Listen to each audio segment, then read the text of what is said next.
Hello friends, welcome to one style cooking. நாம் இன்றைக்கி பார்க்க போகிற ரெசிபி என்னென்னு பார்த்தீங்கன்னா, சின்ன குழந்தைங்கலேருந்து பெரியவங்க வரைக்குமே எல்லாருக்குமே ரொம்ப பிடிச்ச வெஜிடபிள் கட்லெட் தாங்க பார்க்க போகிறோம்.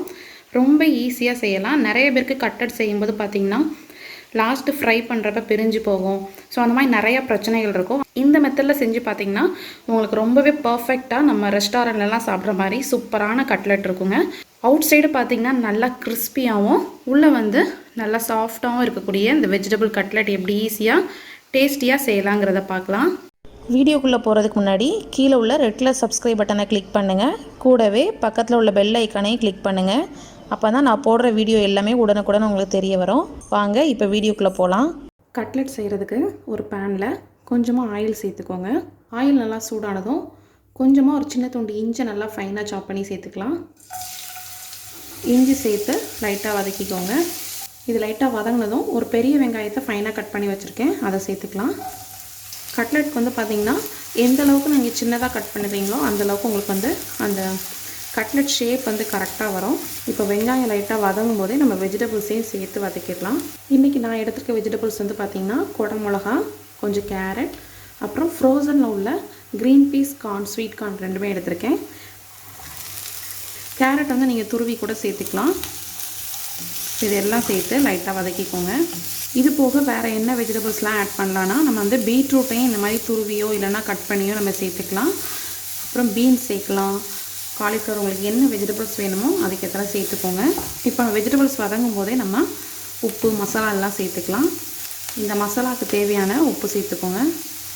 இது கூடவே ஒரு 1/2 டீஸ்பூன் தனியாத்தூள், 1/2 டீஸ்பூன் போல் மிளகாத்தூள், நம்ம வந்து பச்சை மிளகா கூட சேர்த்துக்கலாம். குழந்தைங்கள்லாம் சாப்பிடுவாங்கன்னு நினச்சிங்கன்னா அந்த மாதிரி மிளகாத்தூளாகவே ஆட் பண்ணிக்கோங்க.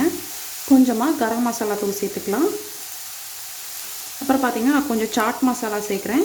இது சேர்த்திங்கன்னா ரொம்ப நல்லாயிருக்கும், அந்த சாட் ஃபீலிங் வரும் நம்மளுக்கு. இப்போ இது எல்லாம் சேர்த்து நல்லா மிக்ஸ் பண்ணிக்கோங்க.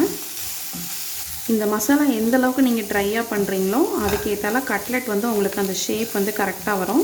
அது மட்டும் இல்லாமல் உடஞ்சி போகாமல் வரும் நம்ம ஆயிலில் ஃப்ரை பண்ணி எடுக்கிறப்ப. இதை ஒரு நிமிஷம் மட்டும் லைட்டாக வதங்கட்டும்.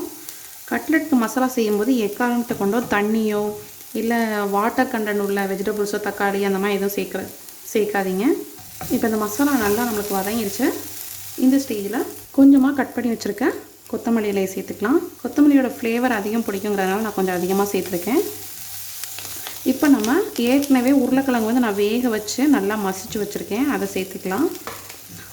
உருளைக்கிழங்கு வந்து வேக வச்சதும் பார்த்திங்கன்னா தண்ணியெல்லாம் விட்டு வெளியே எடுத்துடணும். அல்ட்டு அது தண்ணி ரொம்ப உறிஞ்சி நம்மளுக்கு வந்து ரொம்ப வாட்டரியாக இருக்கும். இந்த மாதிரி நல்லா திக்காக வாட்டர் ரொம்ப இல்லாமல் வடிகட்டிட்டு நல்லா மசிச்சு வச்சுக்கோங்க. இப்போ இதையும் சேர்த்து நல்லா மிக்ஸ் பண்ணிக்கலாம்.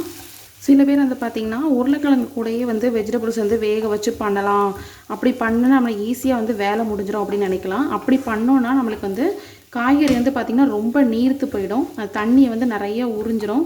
அப்புறம் நம்ம கட்லெட் பண்ணுறப்ப கரெக்டான ஷேப் வராது.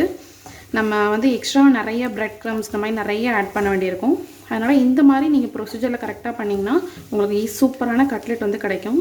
ஃபைனலாக வந்து பார்த்திங்கன்னா கொஞ்சமாக ஒரு 4-5 ட்ராப்ஸ் மட்டும் லெமன் மட்டும் புழிஞ்சு விட்டுக்கோங்க. அவ்வளோதாங்க, நம்மளோட மசாலா மிக்சர் வந்து ரெடி ஆகிடுச்சு. உப்பு காரம் எல்லாம் அட்ஜஸ்ட் பண்ணி பார்த்துக்கோங்க. உங்களுக்கு தேவைப்பட்டுச்சுன்னா நீங்கள் வந்து சேர்த்துக்கலாம்.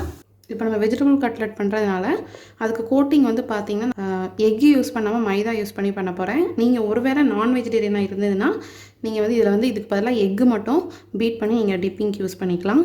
நான் வந்து பார்த்திங்கன்னா ஒரு 2 டேபிள் ஸ்பூன் போல் மைதா சேர்த்துருக்கேன். இது கூடவே கொஞ்சமாக உப்பு சேர்த்துக்கோங்க. இந்த பேட்டருக்கு மட்டும் நல்லா மிக்ஸ் பண்ணிவிட்டு கொஞ்சமாக தண்ணி சேர்த்து நல்லா ஒரு தோசை மாவு கன்சிஸ்டன்சிக்கு மிக்ஸ் பண்ணி வச்சுக்கணும். ரொம்ப தண்ணியாகவும் இருக்கக்கூடாது, அதே சமயத்தில் ரொம்ப கட்டியாக இருந்துச்சுனாலும் நம்மளுக்கு வந்து ஒரு லேயர் ஃபார்ம் ஆக ஆரம்பிச்சிடும். பாருங்கள், இந்தளவு கன்சிஸ்டன்சிக்கு நல்லா மிக்ஸ் பண்ணி எடுத்து வச்சுக்கோங்க. இப்போ பிரெட் க்ரம்ஸ் பண்ணுறதுக்கு நம்ம கடைகளில் பிரெட் க்ரம்ஸ் ரெடிமேடாகவும் கிடைக்கும். நம்ம அது வாங்காமல் நம்ம வீட்டிலேயே கூட ரெடி பண்ணலாம். நான் வந்து இன்றைக்கி பார்த்திங்கன்னா ஒரு 4 ப்ரெட்டு, அப்புறம் இந்த கார்னரில் இருக்கும்ல, ஸோ அதையும் சேர்த்து எடுத்துருக்கேன். ஒருவேளை நீங்கள் வந்து எப்போது சாண்ட்விச் இந்த மாதிரி பண்ணுறப்ப எட்ஜஸை வந்து கட் பண்ணி சேவ் பண்ணி வச்சுருந்தீங்கன்னா அதையும் நீங்கள் பிரெட் க்ரம்ஸாக யூஸ் பண்ணி வச்சுக்கலாம். இன்றைக்கி வந்து பார்த்திங்கன்னா நான் ப்ரெட்டெல்லாம் சேர்த்து பிரெட் க்ரம்ஸ் ரெடி பண்ண போகிறேன். ப்ரெட் அந்த மாதிரி எடுத்து ஒரு 4-8 துண்டாக பிச்சு இந்த மாதிரி மிக்சியில் போட்டு நல்லா பல்ஸ் மோடில் போட்டு கிரைண்ட் பண்ணி எடுத்துக்கணும். இந்த மாதிரி பிரெட் க்ரம்ஸ் எடுத்து இந்த மாதிரி ஒரு பெரிய பவுலில் தட்டி எடுத்து வச்சுக்கோங்க. 4 ப்ரெட் எடுத்தாலே நம்மளுக்கு வந்து கரெக்டாக இருக்கும். இப்போ வந்து பார்த்திங்கன்னா நம்மளோட மசாலா மிக்சர்லாம் ரெடி ஆகிடுச்சு. டிப்பிங் ரெடி ஆகிடுச்சு, ப்ரெட் க்ரம்ஸும் ரெடி ஆகிடுச்சு. இதிலேருந்து கொஞ்சமாக ப்ரெட் க்ரம்ஸ் எடுத்து நம்ம மசாலாவில் போட்டுடலாம். இது எதுக்காண்டினா, ஒருவேளை உங்களுக்கு அந்த மசாலாவில் ஏதாவது ஈரப்பதம் இருந்ததுன்னா நம்மளுக்கு வந்து நல்லா திக்காயிரும். ஸோ அந்த ஷேப்பு எல்லாமே பிடிக்கிறதுக்கு நல்லாயிருக்கும். இப்போ நம்ம ஷேப் பண்ண ஆரம்பிச்சிடலாம். கொஞ்சமாக பேட்டர் எடுத்து இந்த மாதிரி நல்லா உருண்டை பிடிச்சி வச்சுக்கோங்க. உங்களுக்கு எந்த ஷேப் வேணுமோ அந்தளவுக்கு ஷேப் பிடிச்சிக்கலாம். பாருங்கள், நான் அந்த ஷேப் பிடிச்சிருக்கேன். வெஜிடபிள்ஸ் வந்து ஃபைனாக கட் பண்ணாமல் இருந்தீங்கன்னா உங்களுக்கு வந்து மேலே எல்லாம் வெஜிடபிள்ஸாக தூக்கிட்டு இருக்க மாதிரி இருக்கும். ஸோ அதனால் நல்லா ஃபைனாக கட் பண்ணிக்கோங்க. இப்போ பார்த்திங்கன்னா எல்லாமே ஷேப் பண்ணி எடுத்தாச்சு. இப்போ ஆயில் நல்லா சூடாகிடுச்சு. இந்த மாவு பேட்டரை வந்து லைட்டாக ஒரு டைம் மிக்ஸ் பண்ணிக்கோங்க. இப்போ நம்ம ரெடி பண்ணி வச்சுருந்த அந்த கட்லெட் மிக்சரை எடுத்து இந்த மாதிரி மைதா பேட்டரில் லைட்டாக ஒரு டிப் பண்ணிக்கோங்க.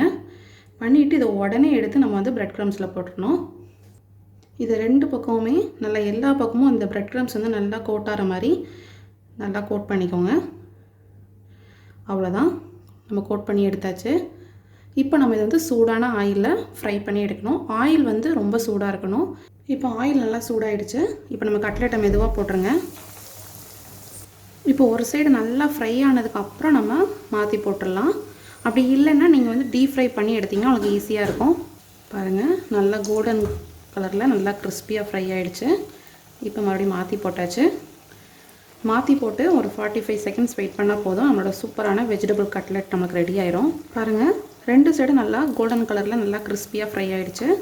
இப்போ நம்ம எடுத்துடலாம். ரொம்பவே சூப்பரான ஒரு ஈவினிங் ஸ்நாக்ஸுங்க. கண்டிப்பாக குழந்தைங்களுக்கு ரொம்பவே பிடிக்கும். ரொம்பவே சூப்பரான நல்லா கிறிஸ்பியான நம்மளோட வெஜிடபிள் கட்லெட் ரெடி ஆகிடுச்சு. கண்டிப்பாக இந்த ரெசிபி வீட்டில் ட்ரை பண்ணி பாருங்கள். உங்கள் குழந்தைங்கள்லேருந்து பெரியவங்க வரைக்கும் ரொம்பவே விரும்பி சாப்பிடுவாங்க. இந்த ரெசிபி பிடிச்சிருந்துச்சுன்னா மறக்காமல் நம்ம சேனலை லைக் பண்ணுங்கள், ஷேர் பண்ணுங்கள், சப்ஸ்கிரைப் பண்ணுங்கள். இந்த வீடியோ பற்றின கமெண்ட்ஸையும் கமெண்ட் பாக்ஸில் தெரிவிங்க. தேங்க்யூ.